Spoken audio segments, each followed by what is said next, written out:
What is up, everybody? Oh, we already got people in the chat. What's up, Faith? What's up, Bob? Welcome.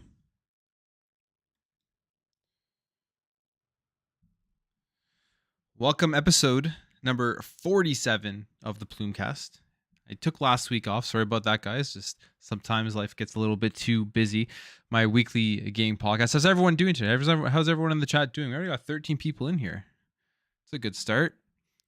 Reached 7,000 subscribers this week, which was huge. I never thought I'd ever get there. It's been a long journey, but the support has been very good. What's up, Gamer for Life? Lots to talk about today. Lots of the little things. I mean, it's been the news the last couple weeks has been pretty interesting. A lot of it with like the Activision Blizzard stuff with the acquisition rumors, and we're gonna go over some of the stuff that came out yesterday. I mean, the Xbox Everywhere I want to talk about. I want to talk about the sales for what week was it? It was just for the for March 2022 sales and the recent update on that. The Outriders stuff that has come out with them apparently not making any money. We know Outriders was a Game Pass game. Some rumors about Sony acquiring Square Enix. So lots of stuff. What's up, Brutal Enigma? What's up, Michael? Welcome to the Plumecast, episode number 47. Thank you guys for stopping by.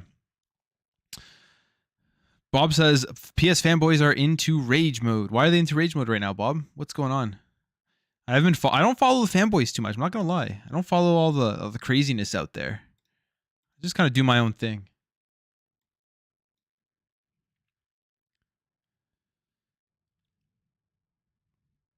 Is my mic too low? It's showing up fine on my end.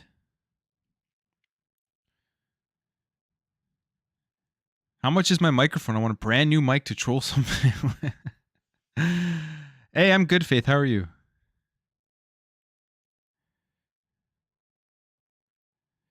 All right, so just letting people file in here before we jump into the topics. If you guys are new here, this is your first time to Plumecast. As you guys know, I drink a beer as I'm going through the show. It's kind of just a laid-back show, kind of going through the articles, reading through them, talking about them.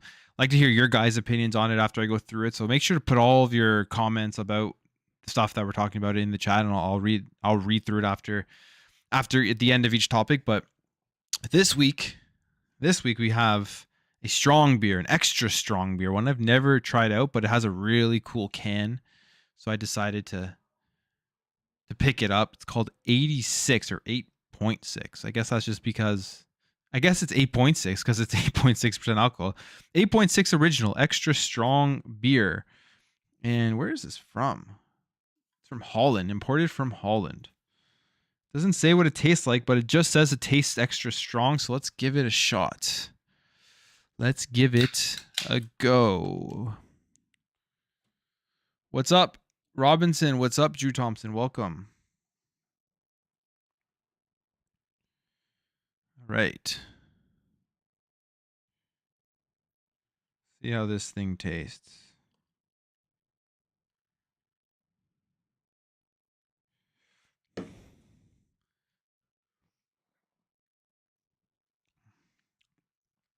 Tastes good. Not too sweet. For an 8.6% beer, usually they're sweet, but this one's not too sweet. So let me know what you guys are drinking in the chat, whether it's Coke, whether it's coffee, whether it's anything that you'd like. 8.6, that will taste like Paint Stripper. It doesn't. It really doesn't taste like Paint Stripper. It's actually a little bit sweet, but it's not bad. It's actually not bad. It doesn't taste like anything crazy. I actually like it.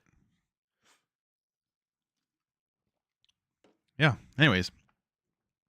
So what have I been playing this week in terms of games? It's been a lot of different stuff been jumping around into it. I jumped into Halo Infinite Season 2, which is pretty fun so far, having a good time with Last Spartan Standing.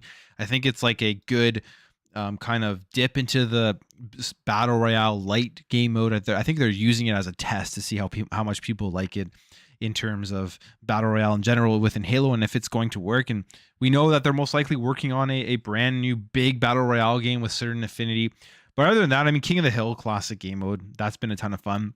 The best thing though, I tweeted about this, was so far that I've had with season 2 is the ability to play 120 hertz, 120 FPS with the Xbox Series S connected to my monitor is just buttery smooth. And to think about the fact that it's a $299 console and you're getting 120 FPS with Halo Infinite, like, you literally can't beat that in gaming. You can't beat that value. You can't beat just the quality of that in anything right now within the industry. So that's awesome. It's been just smooth, fun to play. There's obviously still content lacking. Still, they could be adding more maps. Like 2 maps within 6 months is not nearly enough. But the gameplay is just so good. It's a shame if they don't capitalize on how good the Halo Infinite gameplay is. Other than that, I've been playing MLB The Show. I'll usually play that for months, just jumping in here and there with Road to the Show, playing through some games. And been playing Lego Star Wars, the Skywalker saga, which is so fun. So fun. There's so much content in that game. There's so much to do, and it's just really, really well done. The combat's fun. The gameplay's fun. It's a collectathon. If you like collecting a bunch of stuff, I definitely highly recommend it. And there's so many cool characters in it that you get to play as with all different abilities and different weapons and stuff. So it's been really, really cool. But that's what I've been jumping into. Let me know what you guys have been playing in the comments below. Let's see. You guys, is it a lager? It is I don't even know what this beer is. It just says extra strong beer. It tastes like a lager. It looks like a lager. It's like clear. Lager, however you guys want to say it. I know people love to make fun of my Canadianness when I talk, which is fine. Hoppy, it's not too hoppy. Newcastle Brown is your ale of choice. Nice. I think I've had that. I think that's a pretty good beer. I think I remember enjoying that one. So yeah. So topics today, as I mentioned, we're going to be talking about the Xbox Everywhere, sales, the FTC reviewing Sony's Bungie acquisition, because I mean it's $1 billion, right? They got to take a look at it. Outriders, and maybe just anything else. We'll just hang out, we'll just chill and have a good time for about an hour and a half or so, an hour and a half, 2 hours, and yeah, let's get into this. All right, first topic here. Xbox Everywhere. This is something that just happened yesterday, where there was news that came out about Xbox pursuing more of their Xbox Everywhere with the cloud, which isn't a surprise. We knew that they were doing that. We knew that they wanted to expand cloud gaming and just being able to access it without any hardware on multiple different screens. I mean, they already have it on the phone, so bringing it to a smart TV just makes a ton of sense. The cool thing that they had just launched this week too was the ability to play Fortnite through the cloud without having any subscription to Xbox Game Pass, which I think is awesome. I think that's such a good initiative that Xbox is doing, and hopefully they're going to continue to do that with more games. Jez, I believe on the Xbox 2 podcast, or if he tweeted it out or something, I forget where, but said that he thinks they're going to be doing this with Halo Infinite, which that would be very cool too. Just, you literally don't need a subscription to Game Pass to play these free-to-play games now through Xbox Cloud Gaming. It makes sense. The only thing is with that is, for people jumping in via that way, especially for first-person shooters, the games have to run properly. They have to run smoothly. There can't be lag, all that type of stuff, right? Or they're going to jump off and it's going to give them a bad taste for the service. But the reason I think they're doing it is they're trying to just show people the ability of Xbox with the cloud stuff. And if they are to sign up to Xbox Game Pass Ultimate, they're going to get access to a bunch more games. And if the cloud stuff works good for them, then they'll be probably more enticed to do it. But then there's this here. So this is an article from VentureBeat from Jeff Grubb, the famous Jeff Grubb with all the internet information. It says Xbox plans to launch a streaming puck and Samsung app in the next year. So they say here, in the next 12 months, Microsoft plans to release an Xbox cloud gaming streaming device. This will likely look like an Amazon First Stick. Did you mean First or Fire? I don't know what Amazon First Stick is, but I thought it was called Fire Stick or something. Or perhaps a small Roku-like puck, something you're just gonna set up access it, stream Xbox, probably stream everything else if you don't have a smart TV. And like Roku, the Xbox streaming device will enable you to access movie and TV services in addition to a library of games through Xbox Game Pass Ultimate if you already have a Samsung Smart TV. So here's the kind of annoying thing from this already is that they're teaming up with Samsung, so there's going to be exclusivity, I guess, for who's going to get access, what smart TVs are going to get access to the Smart TV app, at least for now. That may expand later in the future, but it says if you already have a Samsung Smart TV, you can maybe skip a separate device entirely. Microsoft is working closely with its partners at Samsung to develop an Xbox game streaming app for that company's televisions. That too should debut within the next 12 months. Now, I don't fully get this in terms, I guess, if there's a business deal and they go with Samsung, that's why they're doing it. But is there something else? Like if you make a smart TV app, if you make it in-house at Microsoft, can't they just launch this onto literally every smart TV? Wouldn't that be a much smarter way? Like I have a Roku smart TV, TCL or whatever it's called. And wouldn't you just be able to throw the app on there and give access to more people? Because I mean, I don't know. Samsung's obviously huge, but there's a lot of different brands out there in terms of smart TVs and being able to put apps on it. This move from Microsoft is hardly surprising. The company has noted repeatedly that it doesn't really care how you get into the Xbox ecosystem, but while it has said that it is also simultaneously poured huge resources into its dedicated Xbox consoles. I mean, of course, you look at the consoles themselves. The funniest thing about the Xbox consoles in this year, when they talk about huge resources being poured into it, is that people thought that not having console exclusives were literally going to just cannibalize the sales of the Xbox Series X and S. And I was one of those people, and there were many other people. I'm not trying to be like, oh, look how smart I am. There are many people out there that disagreed and said, no, if you look at the way people play video games generally, you look at the majority of people play third-party games, and they play like a couple of games. There are way more people that are playing like Madden and Call of Duty and FIFA and I don't know, other like just Fortnite and Warzone and stuff, right? Then that are playing The Last of Us or God of War or any of the first-party games. So creating a console, you're going to sell more consoles if you just create a very, very good product that people want to have, that people want to use that product to play these third-party games. You look at the Series S, 120 frames per second for Call of Duty Warzone. If you're somebody out there, it's literally all you play. It's a no-brainer purchase, right?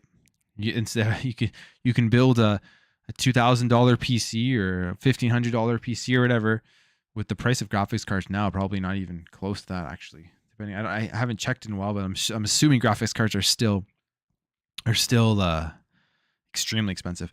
Or you go spend $300 on an Xbox Series S, plug it into your monitor, get 120 frames per second, and be able to play on par with a lot of people out there in terms of the performance. So it was a great move, and the fact that the games are not console exclusive, you can play them on PC, has done absolutely nothing to hurt the sales of the Xbox Series X and S. The only thing that's hurt the sales of the Xbox Series X and S is the chip shortage and not being able to get as many consoles out to customers. But hey, with Xbox, they don't need to worry about that because you can access Xbox anywhere, which is another reason why they're doing this with the Xbox Everywhere initiative, wanting to get it onto more things. So smart TVs now are coming.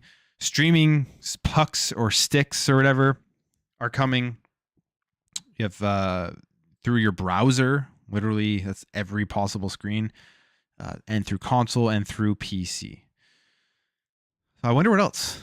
Next, are they going to start putting it on smartwatches or something? You're going to have it play it on your screen like the touch games, maybe like Luminous. You're touching your smartwatch, or Tetris or something. Who knows? But it's a very smart move for just getting as many people into the ecosystem as possible. I think when Phil Spencer took over with the Xbox One X and just expanding Xbox out, they realized that like the Xbox One wasn't a strong generation for the majority of it. They lost a lot of customers, I think, in terms of the people who played on 360 and then went to PlayStation 4, and they realized that, hey, maybe it takes a long time to build that that brand loyalty, that customer loyalty, that huge fan base that PlayStation has, because PlayStation's been around longer than Xbox, and they've had a very successful run with the strategy of console exclusivity, launching games to consoles. And Xbox knew that they had to come up with something different, and they have, and it's working very well. And I think we're seeing a big turn in the industry, a big turn in terms of, again, Xbox is disrupting everything. And it's crazy because you think of like the video game industry from when Xbox entered, they have pretty much continuously disrupted how things work. And more than ever, they've disrupted the industry in the last, I don't know, 5 to 7 years or so. Let's say 5 years. Let's say when they released the One X, and then they released Game Pass, and then they started pushing for crossplay, and now they have all of this streaming stuff. There were streaming, like I think Stadia was out before and whatever, right? Maybe it wasn't. I could be wrong on that. But there's other streaming platforms out there, but Xbox has really made it successful, and they've completely disrupted the industry again. You go back to the original Xbox, completely disrupting the industry with the hard drive and the launch of Xbox Live. You go back to the 360, completely disrupting it with just making Xbox Live bigger, the friends list, the party chats, the Xbox achievements, right? Like, and now we're into Xbox One, where they didn't really disrupt it for Xbox One for the first half of the generation. And that was kind of the downfall of it. They tried to disrupt it with Kinect, with making the box like your all-in-one TV and everything, but people just wanted to play games. So now they've pivoted, disrupted it again, focused on gaming, and it's doing very, very well. But yeah, Xbox Everywhere I think is a great initiative. The only thing about Xbox Everywhere, which is something we're seeing right now happen. I haven't experienced this, so I don't know if this is let me know in the comments if you guys are experiencing this, but is this something that's going on everywhere, or is this regional? I'm in Canada. Xbox Live has been completely fine over the last 2 days. I've had no issues, but there's a lot of people complaining in anger right now that Xbox Live is down. But the main thing they're complaining about is not being able to access single player games when Xbox Live is down, which is it's a shitty thing. Like 100%, that's not a good thing, and that's something that Xbox needs to fix. Whatever it is with the DRM, whatever it is with like the check-in time, if they need to check in less or whatever. But there's absolutely no reason why you shouldn't be able to access single player offline games when Xbox Live is down, especially if they're like 360 games that you've purchased digitally.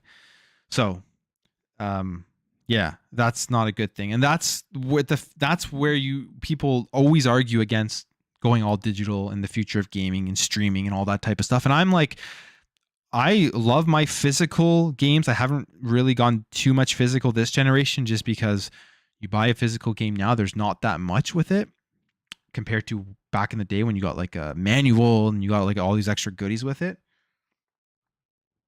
But this is the downfall of all digital future, and I think this can easily be fixed.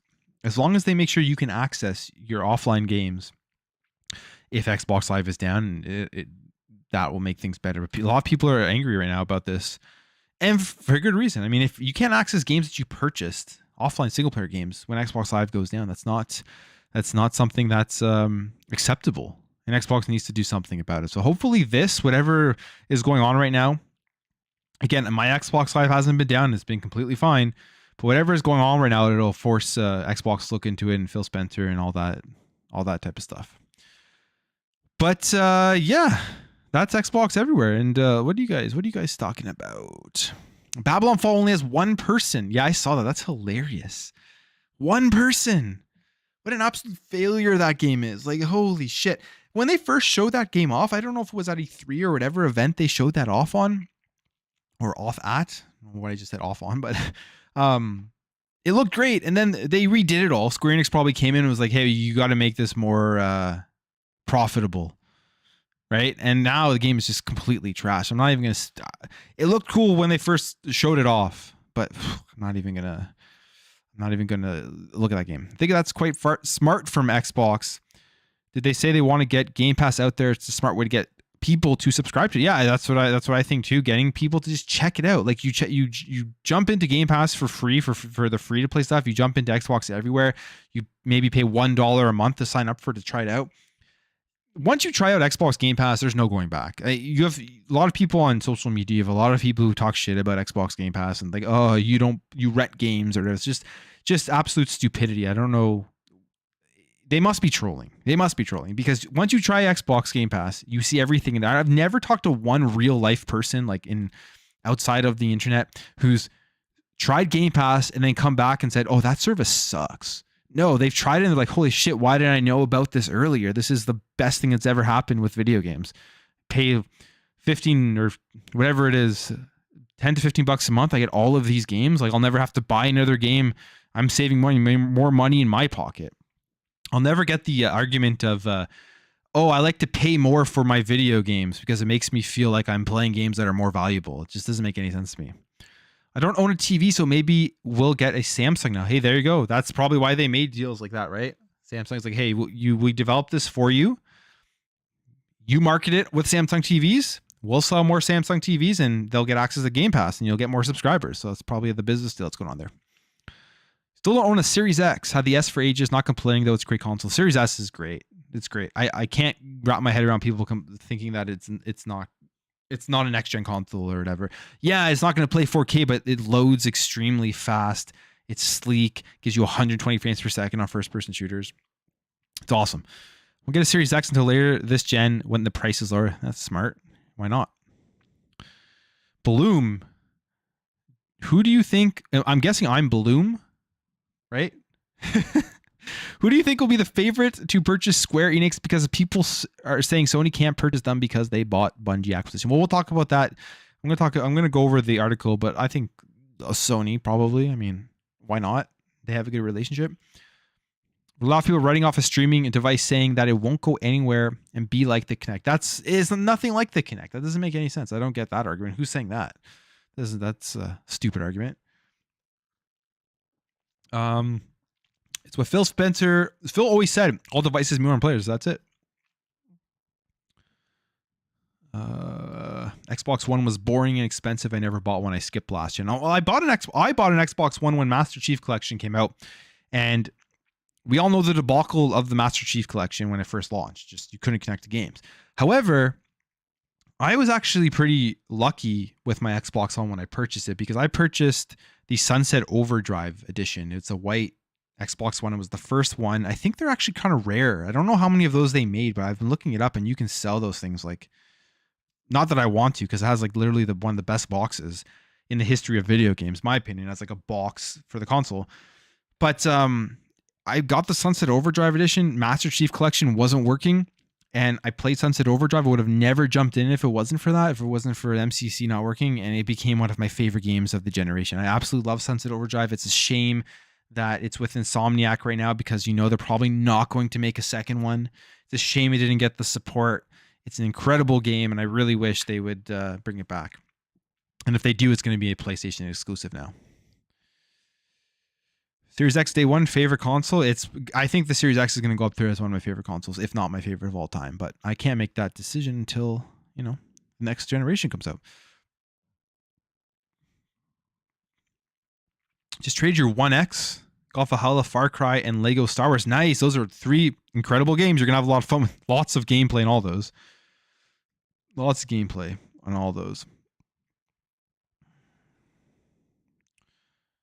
Not experienced that single player issue. It's kind of odd. So the thing I have been reading about the single player issue as well, that a lot of people are overlooking when they're complaining, which I still think it's an issue. You shouldn't have to do this, but it's that you have to set your console to your home console.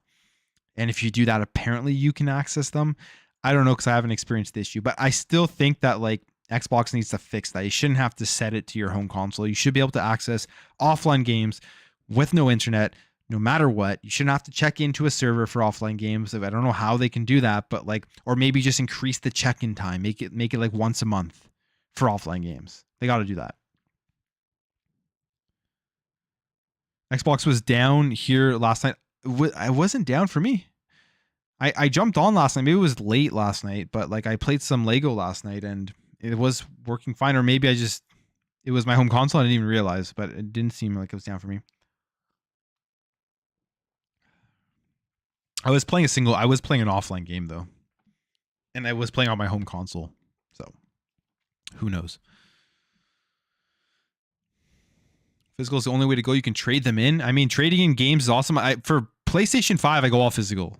I don't want to spend a dime on the PlayStation Network because I play their first party games and then I trade them off. I actually just bought this one I'm not going to trade off, but I actually just got Sifu, the Vengeance edition, which was like a nice little special edition, and it wasn't too expensive. I think it was like in Canada it was like $60, which is the normal price of a game in the States, but in the States it's probably like $50, I'm guessing.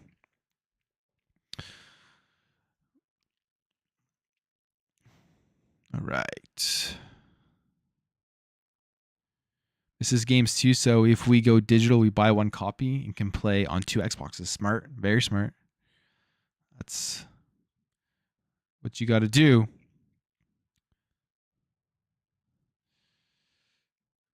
Bob, stop the trolls. It's Saturday, Bob. It's Saturday. This stuff does not happen on a Saturday. You can't trick me. There's no news on Saturday and Sunday. Literally no news. Okay. All right. Let's move over to the next topic here. But keep the conversation going. That's awesome, guys. I love seeing what you guys think about this stuff. It's fun to read. So the next topic here, we'll talk about the Square Enix stuff. Let's talk about that. We'll talk about the Square Enix acquisition. If I can find it. All right. So as we know, was it last week? I believe it was last week, or it was earlier this week. Square Enix sold off the Western Studios, which again, it's another one of those acquisitions that's breaking. Okay, you guys are throwing me off with this chat with PlayStation bought Take-Two. Breaking news, PlayStation bought Take-Two. Okay, you know what? Since you guys are all sharing this, I'm going to Twitter right now.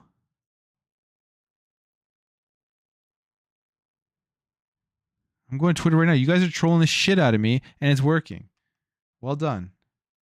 As a guy who doesn't get trolled that much, I see PlayStation trending, and there's absolutely nothing. There's zero news about PlayStation buying Take-Two. I went to Twitter. Go on to Google, PlayStation, Take-Two. I type in PlayStation Take-Two and it shows me It Takes Two on PlayStation 4. Y'all are lying. Lying to me, I tell you. You win, all right? You trolled me. You win. You win this time, guys. You win this time. And no, you with the troll too, you messed up my headphones, which I got to disconnect from my phone. All right. Well, let's talk about acquisitions, okay? Let's talk about the news that happened. Square Enix sells off their Western studios. $300 million. Everyone thinks that's an insane deal. They got really good IPs. Me personally, honestly, like IPs that I'm more interested in with like the Tomb Raider trilogy alone has me like, I love that trilogy. The remake or the reboot of it was so good. So good from Crystal Dynamics that, I was hoping that honestly, like if with the rumors of Crystal being shopped around and stuff, I was hoping Xbox would acquire them, especially because they're working on Perfect Dark, and then they could be that studio that they have so much talent there, makes that like big third person action game that people want to see Xbox make, right? But now they're with the Embracer Group, and the Embracer Group's huge. They just keep acquiring stuff. But from what we understand about the Embracer Group, they just kind of let studios do their own thing. Gamer for Like with the $4.99 super chat. Thank you very much. House Toast covering your Saturday night beer. Looking forward to Sniper Elite. Thank you, Gamer for Life. I really, really appreciate it. Toast is awesome. Actually, just literally got home about 30 minutes before jumping onto the stream, and I was out with Toast. We went on a walk. We went to the park, had a ball. We played fetch for like 20 minutes, and just an amazing dog. I've been very blessed with Toast. I don't know how else to say that. I've been around dogs my whole life, but Toast is like maybe I'm just biased because it's my dog, but like the most amazing dog I've ever had, the nicest, like I just love Toast. If you guys can't tell, I love my dog. I love my dog. So yeah, Toast is great. Thanks. Thank you for asking. Yeah. So Sony, could they? So they Square Enix sells off their Western studios, $300 million. Great deal, you could say, for the IPs, but you look at the profit margins. There was a Twitter thread about the profit margins from their Western studios. I think like Crystal was at like very low, like maybe 1%, and Eidos Montreal was at like 3.5, or maybe it's reverse, I forget, but very, very low profit margin compared to what their Final Fantasy stuff does, which I read was at like 14%. So it's more like baggage on Square Enix, because Square Enix wants to, from what they're saying, go into like, NFTs and all that stuff, which I don't know if that's really what they want to do. Jeff Grubb wrote on Twitter that they were just doing that, saying that stuff because it's like buzzwords right now and it gets potential buyers excited, but whatever, could increase the stock, all that type of stuff. I don't know. Who knows why they say this stuff and who knows what they're going to do, but they've been talking about going into like play to earn, where you're going to play and you're going to get tokens and all that stuff. So they sell off their Western studios because the profit margins aren't there. They take $300 million. They're going to take that $300 million, invest it probably in the stuff that they've been talking about, if they're not trying to sell the entirety of the rest of Square Enix to somebody else, which would be all of their Japanese stuff with Final Fantasy, which would be a massive IP to get. Whether you like Final Fantasy or not, it brings in the players, it brings the money in. And if somebody were able to get their hands on the Final Fantasy IP, it's a win for that company 100%. So people have been talking about now that Sony could acquire Square Enix for PlayStation. This comes via, who is this? Greg Miller from Kind of Funny Games. Yeah, so from the PS I Love You show with Greg Miller, says he's heard that Sony is trying to acquire Square Enix, though it's unclear that stage of that process may be happening and whether or not it will actually come to pass. And he says to take it with a grain of salt, which, of course, take this with a grain of salt, because all of these acquisition rumors, you should be taking them with a grain of salt. I've always said this. I tweeted this out too. It's like, think about the big acquisitions we've had in the last 2 years or so. Think about Bungie, Bethesda, Activision Blizzard, like the real big acquisitions, and all of the ones from Embracer Group, pretty much. I shouldn't say that because I don't know if anyone's confirmed the Embracer Group ones, but no insider has actually had any information on these acquisitions. And because an acquisition that involves billions of dollars or even millions, like in the hundreds of millions of dollars, the only people that know about these acquisitions are the people at the highest end, the highest at the top of these companies. And I'm assuming, I could be wrong on this. This is just my assumption from somebody who has absolutely no idea. So if I'm proven wrong, sure, I'd be great to be proven wrong. That all of these insiders, Jeff Grubb, Greg Miller, who else? I don't know, Xbox Era podcast, like all those guys, their insiders are not guys at the very top. They're probably middle to low in the organizations. I could be wrong though. Like no one knows where they get their information from, so I could be completely wrong. But you would assume that would be the way it is. There's no way that these big executives are leaking information about acquisitions to any of these people. It's just not happening. So that's why nobody actually knows about these acquisitions. It probably would be very, very like bad and some almost illegal for this stuff to get leaked before an acquisition occurs, just because of like insider trading, and we're seeing what's going on with Bobby Kotick, right? So nobody's going to have information on this stuff. So this is all just speculation. But with that being said, if you look at what Square Enix has done with offloading their Western studios, it does seem like they are making themselves easier to acquire. And I would not be surprised at all. It's a very easy prediction to make. Let's just say that. But I would not be surprised at all if PlayStation were to buy Square Enix. I just wouldn't. They have a great relationship. You look at the stuff that they've been doing with their timed exclusivity. I mean, we still haven't even got a Final Fantasy VII remake on Xbox yet, which is just absurd. So, and then you look at Final Fantasy 16, which is going to be a console exclusive, timed console exclusive, I believe. It's coming to PC as well, I think. So all that stuff, it's clear that they work together well. Square Enix likes the money that these time.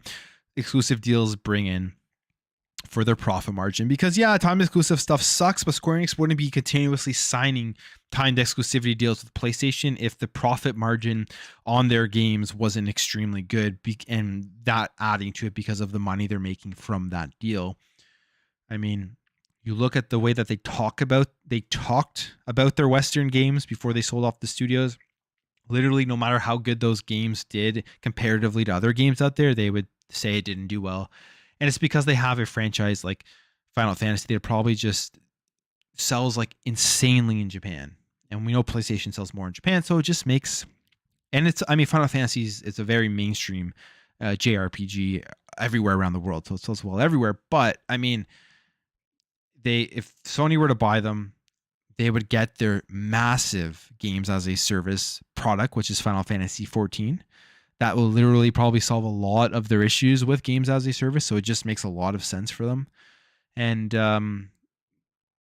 Square Enix will work with a company that they've already worked with. So I wouldn't be surprised if that happens. But maybe Square Enix is literally telling the truth, and they want to do the NFT stuff. They want to put more of the resources towards that, and that's why they got rid of the Western game studios, I would say baggage for them at least. And we'll see what happens. I mean, I hope that Crystal and Eidos and who was the other one, Square Enix Montreal or something that they sold off, I hope that they continue to make high quality games, because I believe they are making another Tomb Raider game. I could be wrong on that. But I hope that doesn't hurt those studios from making the games that they make, because they make great games. That's the biggest thing here, is that they make incredible games. You even look at Guardians of the Galaxy. Like, that was another game that Square Enix said didn't do well. And it obviously didn't do nearly enough for what Square Enix wanted, because the price got cut in half a month after it got released. And then they put it into Xbox Game Pass right away, which they said they were happy with the performance of Xbox Game Pass. And in fact, sticking on Square Enix, there was some other stuff here about Outriders, and how they say that the Outriders didn't make any profit in 2021. And people can confirm this. Which, I mean, if you look at what happened, what they said, so this is what they say. Since the game was completed and placed on the market, which happened on April 1st, 2021, the company has been entitled to royalties payable if specific proceeds as defined in the agreement from its sales ensure that the publisher recovers a predetermined level of costs incurred in connection with the development, promotion, and distribution of the game. The level of royalties depends on the amount of specific proceeds from the game sales. The group received no royalties from the publisher for the period to December 31st, 2021, which means that as at the reporting date, net proceeds from the sale of Outriders were insufficient to recover the costs and expenses incurred by the publisher to develop, distribute, and promote the title. This was confirmed by the royalty statement for the fourth quarter of 2021 received by the group from the publisher, which, that's crazy. Outriders, the developers, People Can Fly, didn't make any royalties off of this game. And Outriders was a game that went into Game Pass on day one. So Square Enix made a great deal. They made a ton of money probably off of it, but not to the level, I guess, needed in their original contract for People to Fly to make money, or People Can Fly to make money. Which has me asking a lot of questions, because we go here. Square Enix believes Outriders Xbox Game Pass launch has paid off. They say, in regards to the response to Outriders, while there were slight issues with bugs and the like on launch, we believe it has gotten off to a good start as a new IP. In addition, we have been pleasantly surprised as the digital sales ratio for the title have been very high. Very high, they say. Digital sales, very high. And the number of active users has also beaten our expectations. So everything was looking up for Outriders when it first released. The game attracted over 3.5 million unique players between April 1st and May 1st, April 1st, 2021, when it was released, according to the internal data from its publisher, although it didn't break down the figure at all or comment on Xbox Game Pass specifically at the time. So it remains unclear what percentage of the player base the service subscribers account for. And they say, we believe that our decision to make Outriders available with Microsoft's Xbox Game Pass as soon as the title launched also worked in our favor to build an installed base for the game. So Square Enix, they make a great deal with Game Pass. They make a shit ton of money off of this deal, most likely. Probably like a couple $1 million. I don't know, like maybe like, so for Guardians of the Galaxy it was 5 to 10 million. Apparently, I'm sure they made more than 5 to 10 million dollars for this deal. But anyways, they made money off of this deal, and they come out with their news release in June of 2021 saying it's great. We are very happy. We have over 3.5 million players in the first month. We're really happy with the overall performance. They probably made a shit ton of money off of this, right? And then later on we see this is actually kind of funny. Sad, but funny at the same time. We see this report. And all this tells me, honestly, because you see people on social media just talking shit about Xbox Game Pass and, oh, it's bad for the developer. It's bad, which we've seen multiple times that's not bad for the developer. If you sign a good deal, if a developer puts a game directly into Xbox Game Pass, like, so far it's been doing good. Sales have been up for the game. People discover more people play it. But all this is telling me straight up is that people can fly signed a really shitty deal, and they probably had no idea about the Xbox Game Pass deal. This is what this is telling me, or this is what my opinion is on this. I could be wrong, but that's my opinion on it. They've probably signed a really shitty deal, not taking into account the subscription of Xbox Game Pass, and yeah, here we are. They haven't made any royalties off of it, which is unfortunate. But we know that they're releasing that expansion, or they've released it, I'm not sure. And that's full price you have to pay it, even if you have it on Xbox Game Pass. So all that to be said, Square Enix, not a fan of, they are not themselves a fan of their Western studios. They sold them off. And are they setting up for sale, or are they truly going to be doing what they said that they want to do, which is invest more in play to earn and invest more in like the NFTs and all that type of stuff? So that's yet to be seen. So I just rambled on for a long time there. What do you guys think about this? What do you guys have to say about Square Enix and potentially PlayStation acquiring them? Sony doesn't need to buy Square. Square only puts their games on PlayStation. True. The argument I would say to that is you have that insane games as a service that's going to solve all of their games as a service problems with Final Fantasy 14, which will bring them in continuous money. And they don't have to, they just get they just get more percentage of the revenue, right? Obviously a much bigger percentage, you own it. If they own Final Fantasy 14. When Sony bought studio, it goes through no problem, but when Microsoft bought a studio, it will stop no matter what. Bobby trolling. How's the log? It's really good. The beer's actually very good. I'm actually liking it. Luckily I bought, I think 2 or 3 of these, so I may have another one after this. Xbox is down right now. You know what? I haven't logged on to my Xbox since about 1. It was fine at 1. I don't know what's going on right now.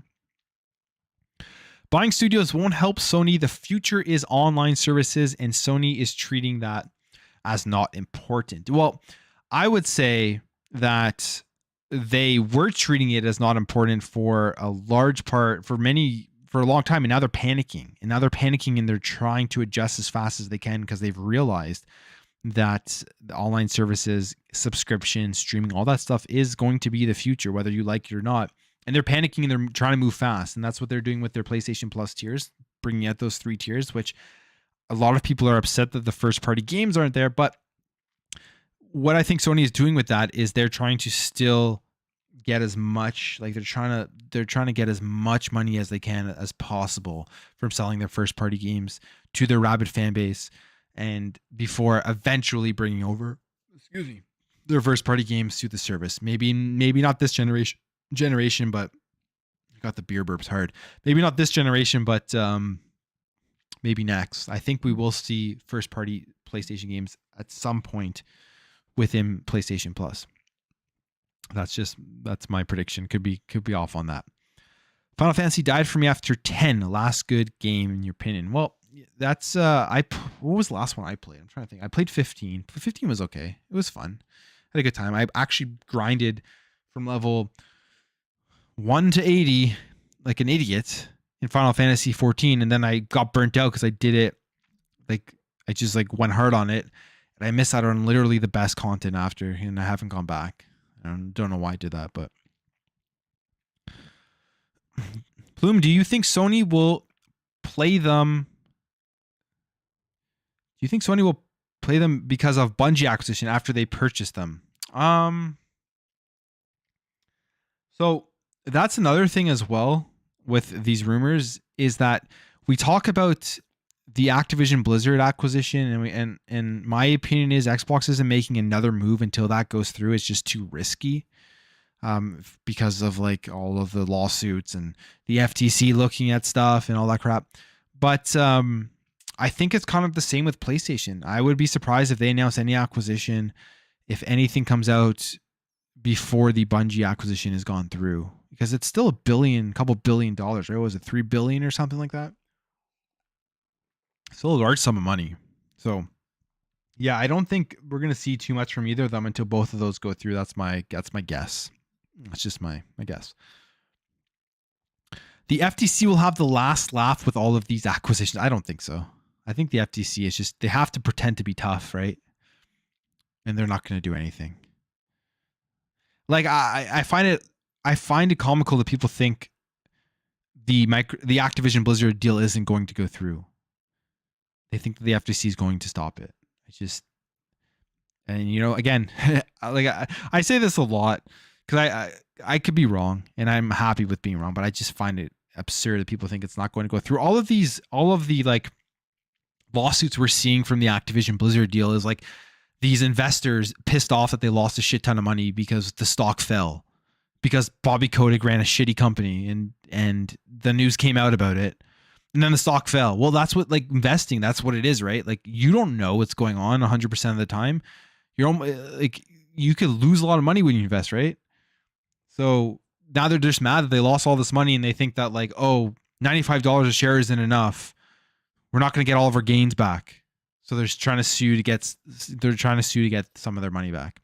And they're just trying to sue Bobby, I think. I think they're trying to sue Bobby because they're trying to get him before the deal goes through, so they can hopefully get money off of him, or from the suing him, to arguing that he quickly sold Activision Blizzard because he knew of all of the negative stuff that was coming out. The stock was falling, and he knew there was no way to get it back. Which, I mean, that's actually not a terrible argument, to be completely honest. Yeah, I mean, because we saw where the stock was. We saw it just crash, and then they sell it to Microsoft, right? I mean, it's business, I guess, but like, so it's not a terrible argument. But none of that stuff's gonna hold. I don't think. Personally, I don't think any of it's gonna hold. All right. Jeffrey Garcia, thank you. Thank you for loving my videos. I appreciate it. I hit 7,000 subscribers I think it was yesterday. Crazy. Like, never thought I'd get like to 1,000. I'm at 7,000. It's just nuts. So I love the support. Hoping to hit 10,000 by the end of this year. It's May? I think it's doable. That'd be really cool, but love the support. Love everyone just coming out to the Plumecast too. I mean, we have over 50 people here, which is awesome. Microsoft needs to buy Arc System Works. Xbox needs Guilty Gear and DNF Duel. I mean, Xbox needs, if they want to expand in Japan, they need to get some. They probably are trying to get more Japanese games. FTC can't block deals. Their job is to find potential consumer issues and sue to stop the deal. Yep.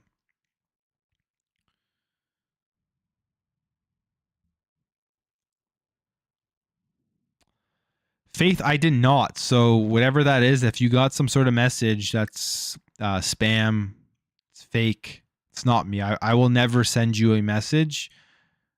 I will never send anybody a message saying that I'm going to send them a package ever, unless I've announced the giveaway and you've seen me on video, or you see my comment in that giveaway video saying you're the winner of this thing, and then I will let you know I'm going to send you a message. But no, that was not me.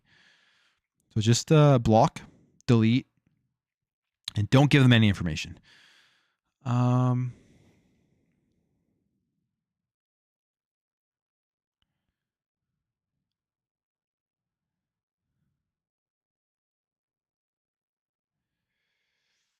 Right.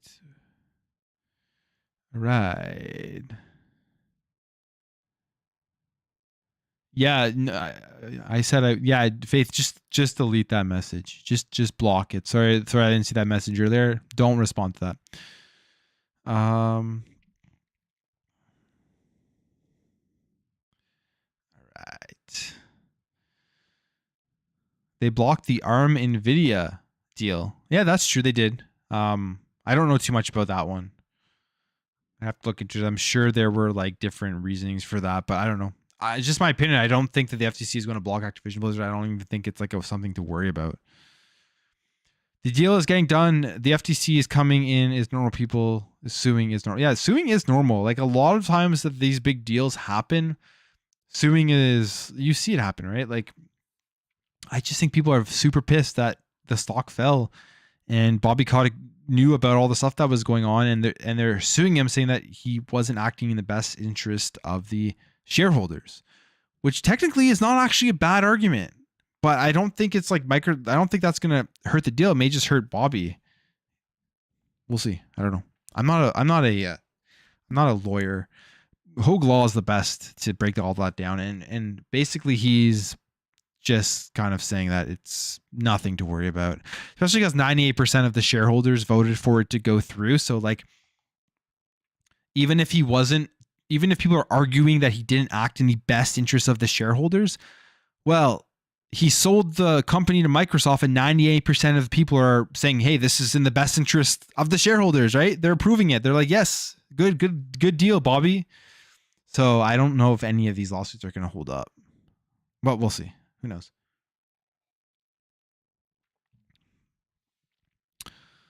Thanks, Faith. I appreciate it. 7K. Yeah, it's a big number for me. All right. Where are we at here? Where are we at? Running close to an hour. So, what should we talk about next? What should we get onto here next? Let's look at this. Let's look at the sales report from VG Charts. VG Charts is honestly like, they've improved a lot. I know people still like to hate on them. I used to like think that it was like, I was always thinking like, how do they get these numbers? Like Xbox doesn't even give their sales numbers, right? But the guy who runs it put out a tweet like last week or something explaining how they get their numbers and that he's more thorough and he seems more legit. So I'm trusting VG Charts more these days. And we got here. So PS5 versus Xbox Series X in a sales comparison in the US March 2020 sales. And they put out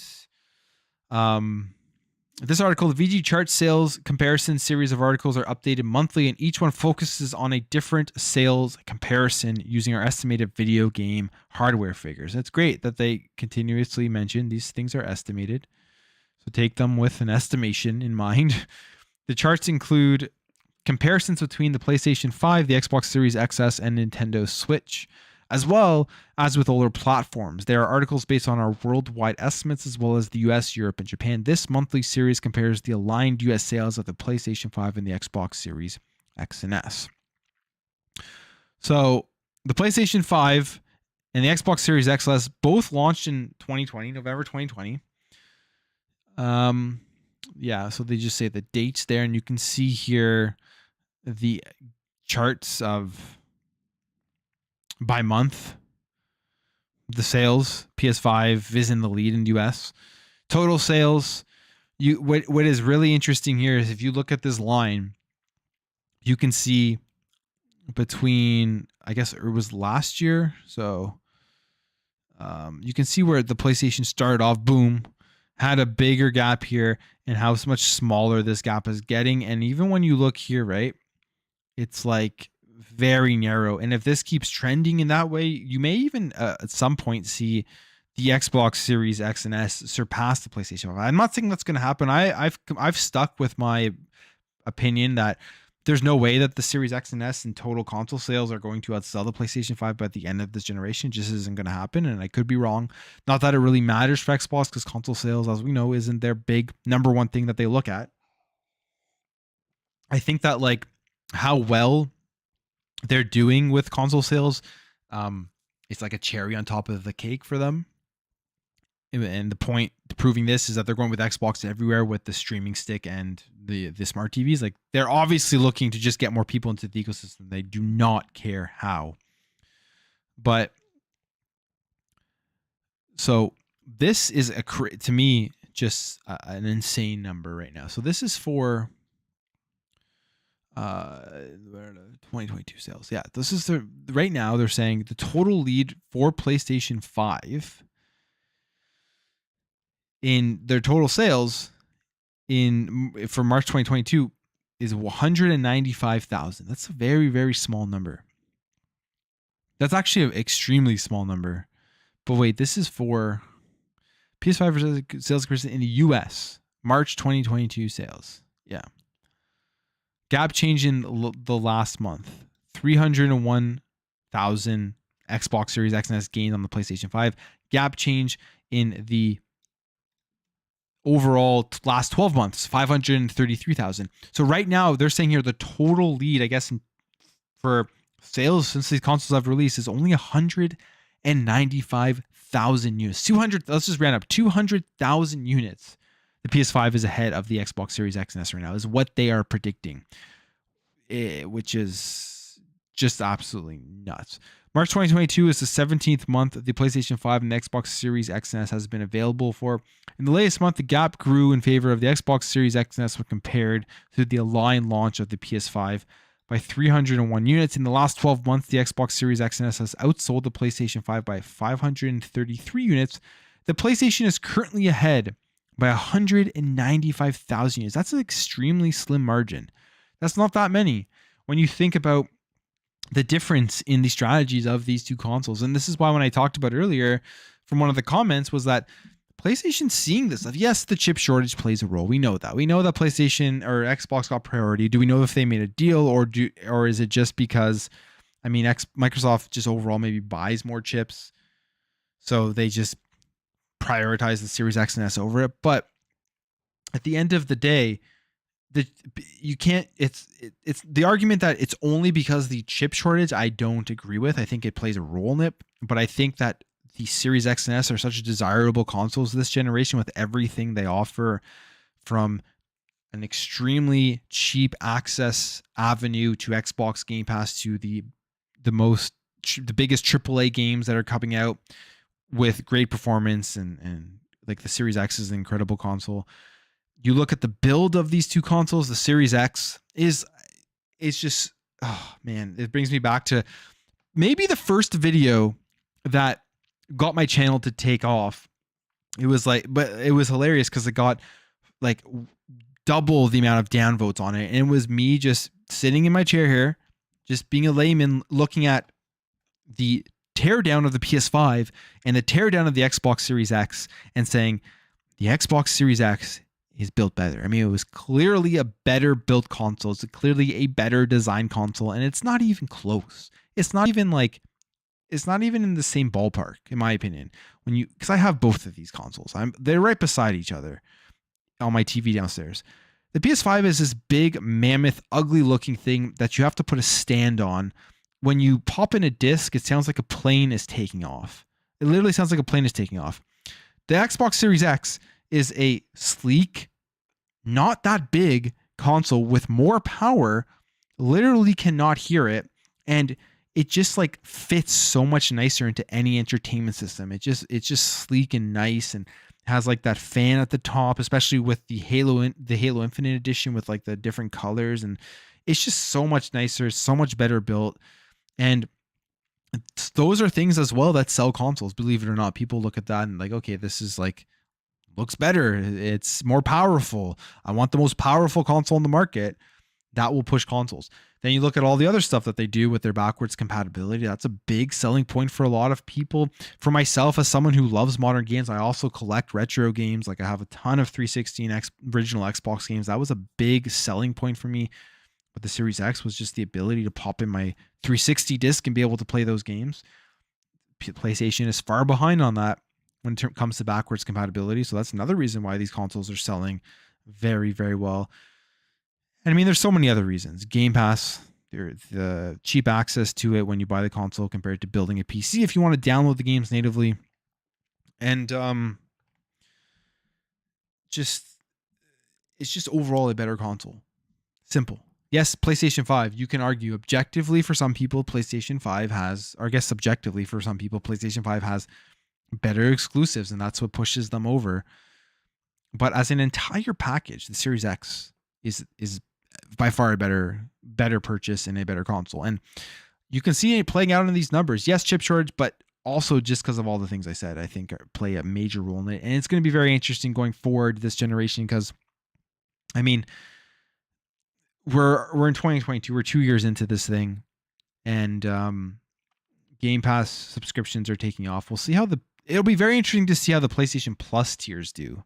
That's one thing I'm super interested in. I hope we get numbers for those, and seeing how many people transfer from the lowest or just the basic PlayStation Plus tier to the premium tier or to the second tier, and how that does for PlayStation, because that will be a big indication as to what PlayStation's next move is. I think, like, if they see a lot of people signing up for the highest tier, they're going to go hard. They're going to try to get as many people as possible into that tier. And to do that, you need to bring more value to the service, which could mean at some point the first party games coming. So I honestly hope that the premium tier does well, or it depends, right? If it doesn't do well enough, then they'll try to bring more value. If they see it as like something that they can capitalize on, they'll try to bring more value. It depends. I'm not sure how they'll look at it, but I just hope that it's a catalyst to getting more value into their services. But we'll wait and see. Should be interesting. Comes in June. They stopped allowing you to stack. I don't know if I'll sign up for it. I may sign up for it just to try it out. But yeah. What do you guys think about this? What do you guys think about these sales? What do you think about Xbox being so close to PlayStation 5 right now with sales, and how well they're doing without any console exclusives? You got to keep that in mind, right? No console exclusives here for Xbox, and they're still selling very, very well.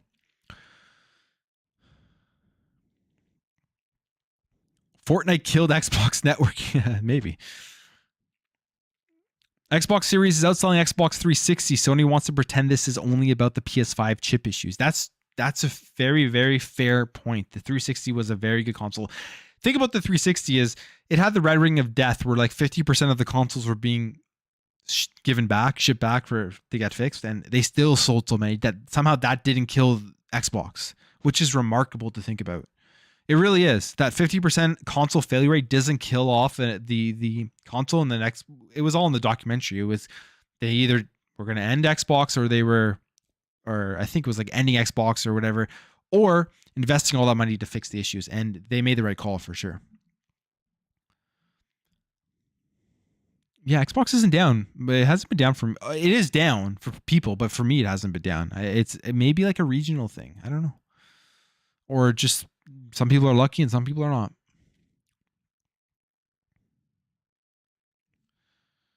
Buy a PS5 when they make a good looking refresh. Yeah. I mean, oh man, PS5 has been a roller coaster for me, because I bought it and then I like haven't touched it since Ratchet and Clank. I think I played like a little bit of Sackboy in between. No, I don't even think so. Maybe that was before Ratchet and Clank. I forget, but like I haven't literally touched for almost like really dove into my PS5 for almost a year. But I'm gonna play Sifu, so that's gonna be my next one.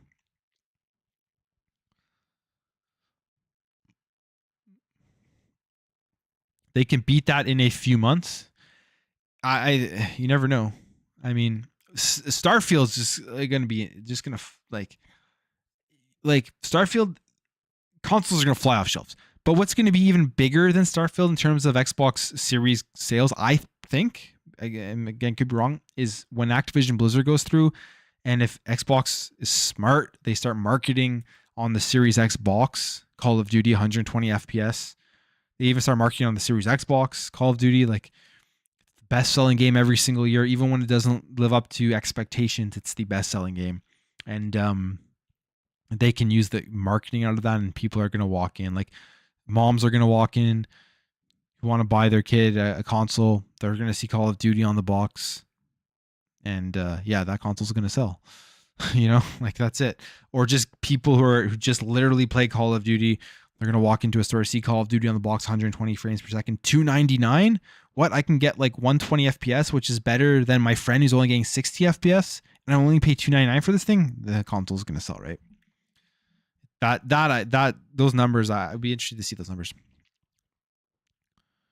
We'll buy PS5 when Sony quits being so anti-consumer. Got nothing against PS5, just Sony sucks at the moment. Honestly, like, it's not even a bad point. People would read that point and say that it's like fanboy stuff and whatever, but that's actually a pretty good point.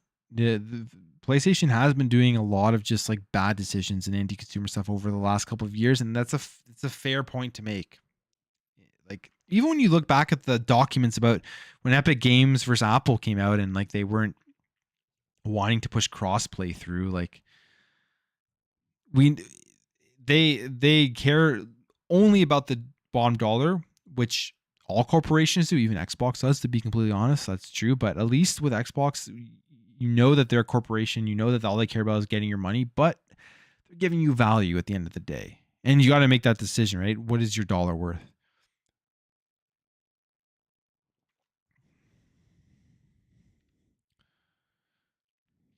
My stream has no lag, unlike Speed Stream. Thank you.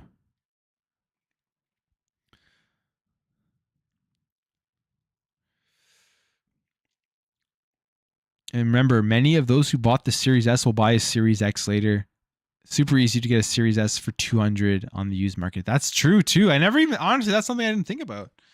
Yeah, you're right. The people who bought a Series S will probably upgrade at some point to a Series X, so they're going to be double dipping on the consoles. Which, why not, right? And the Series X will have sales and deals as every generation has. Will they make a slimmer Series X? Probably at some point. I don't think they'll do a mid-gen refresh in terms of more power like they did with the One X. I think the Series X is more than capable to last this generation. They released it with great power compared to what they did with the Xbox One, which was already underpowered at launch, right? So, but they may release a slimmer version. And I like, imagine they release a slimmer version of the S. Holy crap, the thing's going to literally fit in your pocket. Imagine they release an Xbox Series S for $199. And they market Call of Duty with that. Just think about how insane that would be for their console sales. It would be over. People would be buying that the entire time, like every day they walk. Like I think $199 for a lot of people is almost at that just spontaneous spend. You walk into a store and you just, it's a lot of money, but like $200 to get this console where I can play all of these games on Game Pass. Like, people are just going to be just killing for that if they did that. I mean, even $299 is still almost at that spontaneous spend, you know? So free upgrades on the Series X for the win. That's another thing. Yeah, smart delivery. The free upgrades, right? You don't have to worry about the transfer. Like, some of the stuff that's come out about the PS5 with trying to transfer over from the PS4 version to the PS5, it's absurd. It's absurd. They didn't think about any of these things with the PlayStation 5. They didn't think about any of these quality of life features, and the fact that people still defend it is just crazy to me, because you can love PlayStation. I think PlayStation does great stuff. I think they make great first-party games. They really do. They're high quality. Maybe they're not my cup of tea all the time. Like, I'd still rather play Halo and Gears, but you can't deny the fact that they make high-quality games. But the PS5, the console itself, the build, all of the quality of life features has been poor since the launch. It's not been good. Someone told you an Xbox Series X is an ugly refrigerator. If I had did you guys ever see that? I think it was like iJustine or something. So, not that I watch iJustine or anything, but I remember seeing like something on Twitter where she got like an actual fridge of the Series X. Maybe other people got it too. I don't know why that was the first person that came to my mind. The godlike SSD hasn't really proven anything yet. I mean, the loading differences are negligible.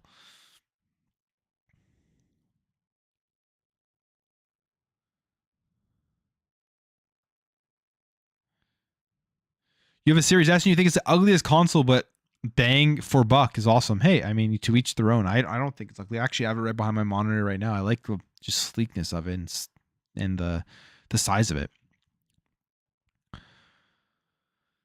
The FTC should be focused on console scalping. I have both consoles too. Yes, the Series X is better built. Yeah, console scalping. I don't know how is scalping still like a terrible thing right now. I don't even know. Because I haven't tried to get a console on the wall. Right.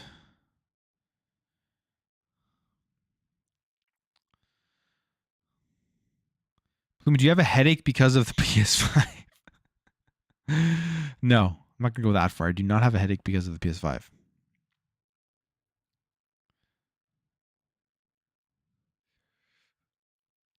Only PlayStation games that appeal to you are Last of Us and Uncharted.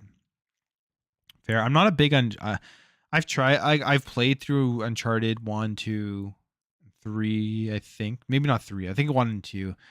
I don't know. I tried to play through 4. I just couldn't get to it. It was like too much. Just like for me personally, maybe I didn't give it enough of a chance, but it was more just like it was too much linear getting one place to the other, and then just like these long cutscenes.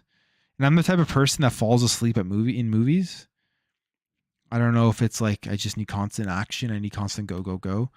But when the games have cutscenes that are just too long, drawn out, I just kind of lose my engagement. Sometimes like it really draws me in, but like a lot of times I just lose my engagement. So I like gameplay first, and then like the story needs to be good, but like I don't want like a 7-minute cutscene or something like that, or a 5-minute cutscene. You know, I don't know. Yeah, I'll play Sifu. That's for sure. Who is selling the most in the last few months? It's been Xbox who's been selling the most in the last few months. I think there should be all digital Series X and S with a higher storage capacity. I think that they will at some point bring that out. It'd be interesting if they ever would think about bringing out a disk drive for the Series S. I wonder what that would happen.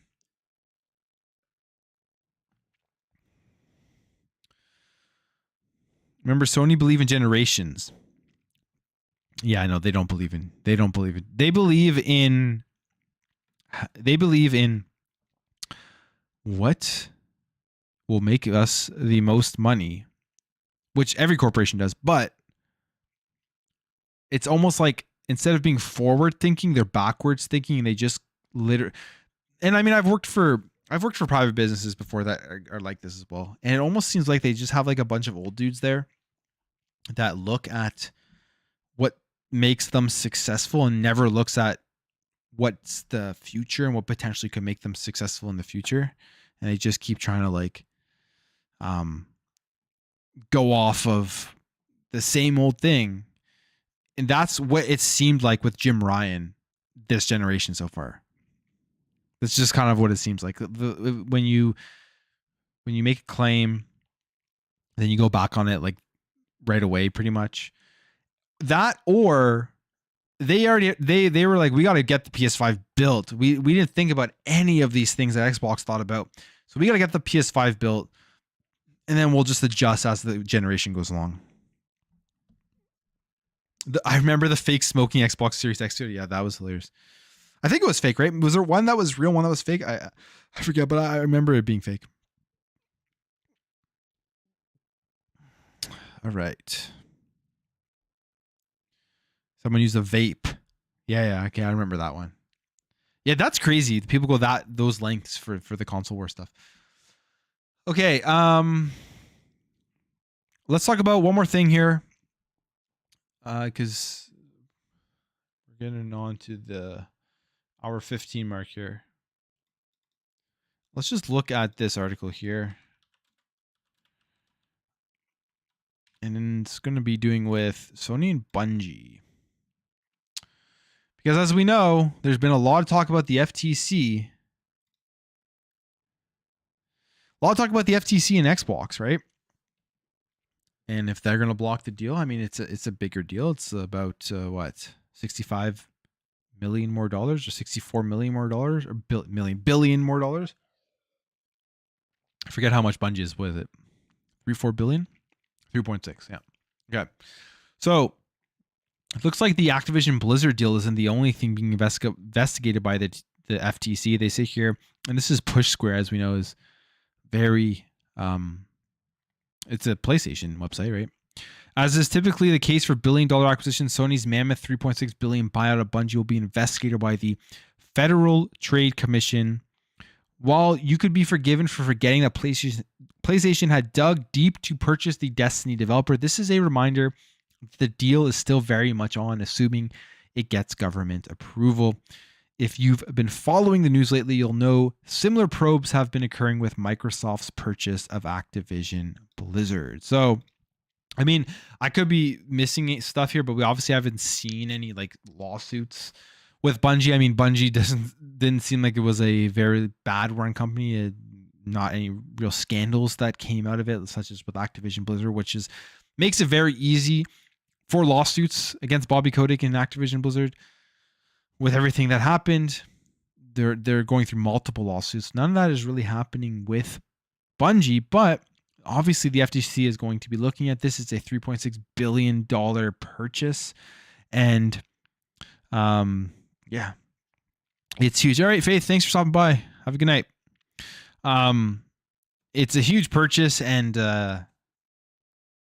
just like the Activision Blizzard, they're going to see if there's any sort of monopolistic thing with this, or if it's anti-competitive and all that stuff, which it's not. It's going to go through. This isn't anything to be worried about if you're a Sony fan looking for if this deal is going to get stopped or not. This is a big move for Sony, as I've talked about multiple times. Like they got one IP, $3.6 billion for one IP. You could look at that and be like, that's kind of a hefty price to pay for Destiny, but Destiny makes a ton of money. They have a huge player base, concurrent player base that just keeps going, and it's games as a service. We know Sony is trying to get more into games as a service, and this is a big move for them, which is why when I talked about the Square Enix stuff, and my opinion is Sony going to buy them? Who knows? I mean, I don't think insiders actually know. They just kind of throw stuff at a wall and hope that it sticks, because we've never heard any insider let us know about any of the other big acquisitions. But let's say hypothetically they do end up buying them. The biggest thing maybe for Sony that they could be looking at with that, Final Fantasy is obviously huge, but the MMO, Final Fantasy 14, games as a service, like that would be massive for them, for where they're going. And if you're not an MMO or a Final Fantasy 14 fan, you don't even need to care about that. But this Bungie deal for Sony was good. FTC is going to be looking at, just like they're going to be looking at the Microsoft purchase. I don't think this means anything bad. I don't think this means that the deal isn't going to go through, just like with the Microsoft purchase. Or the Activision Blizzard purchase. I don't think that there's anything to worry about with that. And I mean, they say here, still the information reports that the investigation could set the acquisition back at least 6 months. That's the other thing, right? So they're doing an investigation into it, and this could set back this going through for 6 months. Now, with this acquisition, another reason why I don't think there will ever be anything to worry about is that Bungie literally came out once this got announced, said everything's staying multi-platform. Probably was one of the big stipulations within the deal for them to accept it was, we'll sell it to you, but we got to keep our games multi-platform, because they have players everywhere. It would be very detrimental for Destiny to not stay multi-platform with the type of game it is. Continues on here to say, although a closing time frame has never been officially announced by Sony anyway, with Bungie set to operate independently once the deal closes, it's unlikely to change much, really. And that's the other thing. Yes, Sony's buying Bungie, but I don't think as a gamer you're going to experience any difference. If you're a Destiny fan, I don't think you're going to get any different experience from it. I think it's literally just going to be the exact same way under Sony. They make all of that sweet games as a service money, and that's why they want to do this deal more so than anything. They see the money. They see the money in games as a service. They see the money in Game Pass. They see the money in Xbox Cloud Gaming. And they also see the money of being able to push their first party games for $10 more and make their fans believe that their games are worth $70 instead of $60. And they're trying to get money from all of these avenues. Unfortunately for Xbox, because of their history, I guess. I mean, I love Halo. I love Gears. Forza's great. They have a bunch more studios now. Like Starfield's going to be incredible. I can't wait to see what they do with Avowed. All of the Activision Blizzard games that are going to be coming over, like Call of Duty, you probably could sell for $10 more. People will still buy it. In fact, they did, right? For the cross-gen versions of the games. But my point being here is that PlayStation for years has released highly acclaimed, really well reviewed. That's the main thing. Very highly reviewed games. And they've been, because of that, for generations, because of that, they're able to sell their games for $10 more and make their fans believe that spending $70 on a PlayStation game makes that $70 more valuable because it's a PlayStation game. So they're going to be getting money from all of those avenues. And that's why they made this deal. The games as a service is where they need to go. They don't have very many multiplayer games. And yeah, this is, for them, I think was a smart purchase. And I don't think the FTC reviewing it, even if it pushes it back 6 months, is going to stop this deal whatsoever. But I think the main point of this is to show you that, hey, billions of dollars are being spent, whether it's Xbox or whether it's Sony. The FTC is going to review it. I'm not, I'm not that well versed on the FTC, like all of the stuff that they've done. But I'm not American as well, so from what I understand, though, is that they kind of just act tough, and they don't. And people are predicting that maybe they're going to stop one of these deals to show that they're serious and they mean business, right? I don't think so. I really don't think so whatsoever. All right. What do you guys think about this, though? What do you guys think about this? You know, as a one-man show, it's hard to remember where I was in the comments here.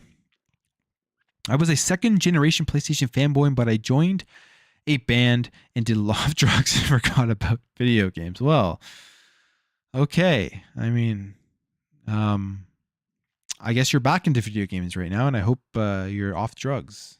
Get good. I hope everything's good. I didn't expect to read that, so I hope everything's working out for you. And video games can be a great, like, saver. I don't know. I'm trying to think of the word here. Video games can be great for people who are struggling with addiction or anything like that. It's a great outlet for sure. Not saying you were. I was just read that comment. Anyways, last year they arrested a Bitcoin hacker who had 9,370 PS4s that he used as servers. Oh, I remember the PlayStation 4s being used as servers. Yeah. Again, not surprised about that.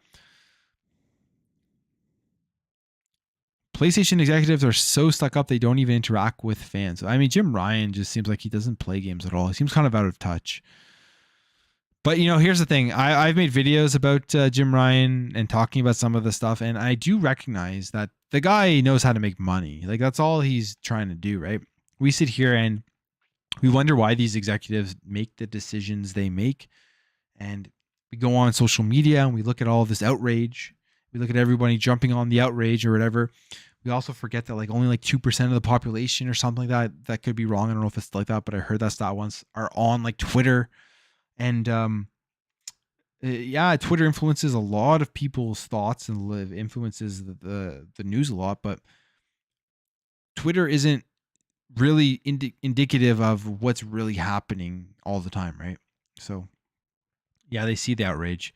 Yeah, they see people getting pissed off, but at the end of the day, as long as those profit margins are high, as long as the bottom line is going up and whatever, that's their goal. But yeah, Jim Ryan, not a big fan of him in terms of what the stuff that he's been doing. I never see Sony on Twitter, YouTube, Facebook, etc. interacting with anyone. They just show trailers and that's it. And they also tweet out that Knights of the Republic is a PlayStation 5 is a PlayStation 5 exclusive. And then they had to lead through. That was pretty funny. I think it was just literally somebody who made a mistake. Probably just some sort of social media manager who doesn't play games, didn't really look into it, or just made a mistake. Sony believes in bad customer service. They don't think they have to care. You know what, Gamer for Life? That's an interesting point, because what got me into Xbox originally was that the PS2, I had a PS2, the disc drive broke. And this was a known issue. The laser within the PlayStation 2 disc drive would stop reading discs. It was a known issue with the PS2. This wasn't something I did. This was just like faulty PS2. And they wouldn't fix it for me, and they wouldn't replace it, even though I was still under warranty. And I forget why. I was much younger back then. Probably my dad who called them or whatever. But they just like disregarded what we were saying and saying that we did it. We broke the disc drive or whatever, which led us to getting an Xbox. And yeah, ever since that, I mean, I've loved Xbox. I've played Xbox every single generation. And I don't know, maybe if that disc drive, that laser or whatever that read the disc didn't break, maybe I would have never played Xbox. But luckily, when bad things happen, sometimes they're blessings in disguise. And that's when the laser breaking was one of those. I'm done with Bungie. Quit playing Destiny 2 ages ago. It's time to sync loot game with crap loot. I've played Destiny, but I have never really gotten into it that much. I hate the way you say A-box, Canadians. Well, that's just the way I speak. I can't really change it. It's just the way I speak, eh? Back, I can play downloaded games right now. I guess the servers got fixed. Yeah, that's good. This channel is lame. Thank you, Get Good. Thank you for calling out how lame my channel is. Appreciate the support. Sony fanboy thought Bungie was a done deal with the day of the announcement. I've been trying to tell them it will get reviewed by the FTC. Yeah, it's going to get reviewed, but I don't think it's going to stop it. Those insiders and the people that they got their information from both will be headed to prison doing... here's the thing, Treybone. That's why I don't think insiders actually have any information about acquisitions. I don't think they have any. I think it's all made up. I'm not that's truly what I think. When it comes to acquisition, I think it's made up. When it comes to okay, let me rephrase that, because that sounds bad. I think they get inside information about acquisitions, but the people giving them this information make it up, and then they run with it. Now, when it comes to Square Enix, let's say Monday comes along and Square Enix announces Sony buys Square Enix. Okay. People are going to say Greg Miller got all this inside information about it, which he could have. Given the benefit of the doubt, he definitely could have. And maybe he did get information about it. But predicting right now that Square Enix is going to get purchased and that Sony is going to purchase Square Enix is like when you gamble and you bet on the something with the best odds, in my opinion, right? That's what all that is. Like, if I come out here and say Sony's acquiring Square Enix and it doesn't happen, no one's going to care that it didn't happen. But if it does happen, there's the percentage that's going to happen, I think, is pretty high compared to let's say Xbox acquiring Square Enix, or let's say a Brace Group just got the Western, but let's say the Bracer Group getting also the other studios, or let's say I don't know, maybe Tencent could acquire them. I just think Sony acquiring Square Enix right now, based off of their relationships, makes sense. So I think it's just it's a good bet to make that prediction. So when it happens, right? All right. I'll give Bungie 5 years before they start crying that they want to be free again. Maybe. Who knows? If PlayStation allows them to just be, individual and not worry about any of that crap, they'll probably be fine.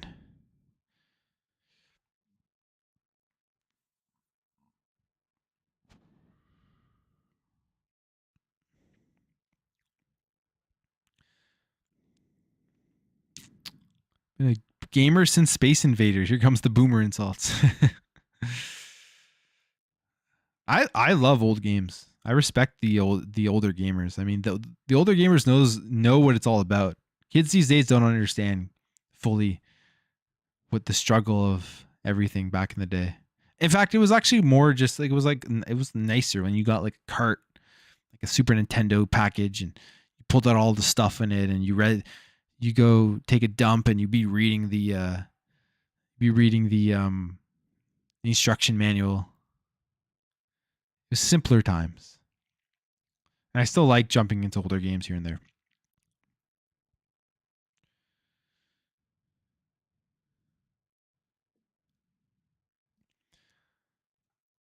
Bob, your PS2 did the same thing. See, common issue, right? Common issue. The laser, that was like a very common thing on PS2, and they wouldn't fix it for me. They wouldn't fix it. Used to rent games from Blockbuster. Oh my god, I used to rent games. So in Canada, we have Blockbuster, but we also have Rogers Video, and the best part of every weekend was renting a video game. It was such a different time, man.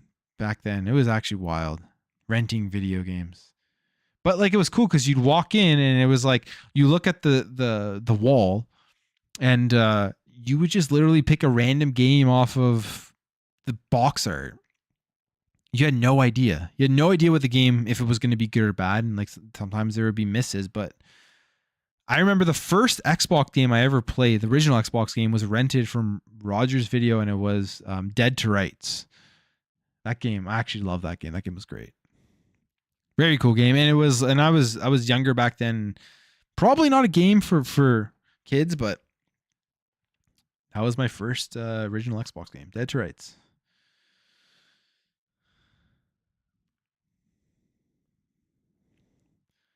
Stop taking the piss about this. I am Italian, but I'm Canadian. Like I'm Italian, just my heritage, like my family. But I am Canadian. I've been here my whole life. Now renting games on a service is used as a burn somehow. Yeah, that's hilarious. I mean, it's not even like I don't understand the it just hurts. It hurts my head. It hurts my head. I see it on Twitter. I just ignore it because it's like when you getting into like arguments with people with about these things is just I don't have the time for it. How like why would you want to spend $70 per game on PlayStation 5 when the reality of the situation is they're charging you $70 not because they need the $70 per customer in order to continue to make those games. They're charging you $70 because they've brainwashed you into believing that your $70 is more valuable on PlayStation.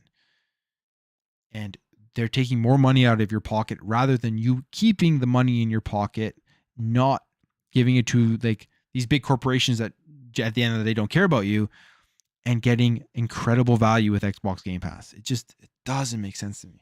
I don't understand it. Someone's got to explain it to me because you know what? It'd be great to get someone with that perspective in the PlayStation community to come on and we could explain to me and we could have a discussion about it. That'd be awesome. Blue Disc games were the worst. They were the worst. Oh, the Blue Disc sucked.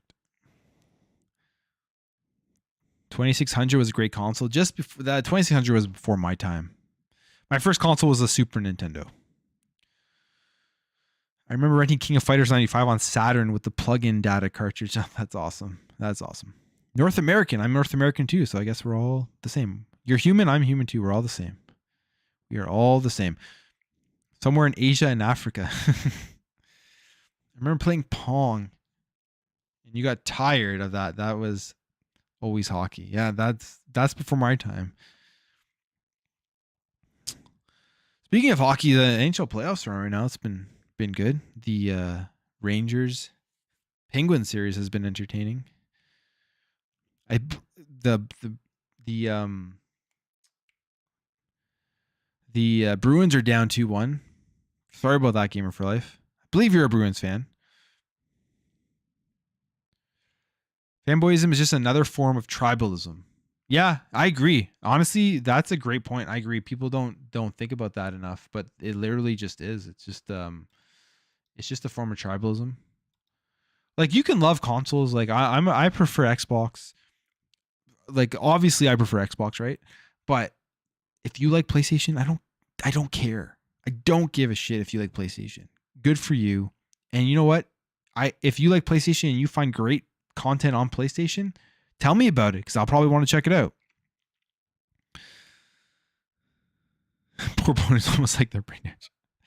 Panthers did get smacked. Yeah. I want to see, honestly, like, I have a couple of friends who are Capitals fans, and but I want to see the Panthers do well. I want to bring it back to, what was it, 96 when they went to the finals?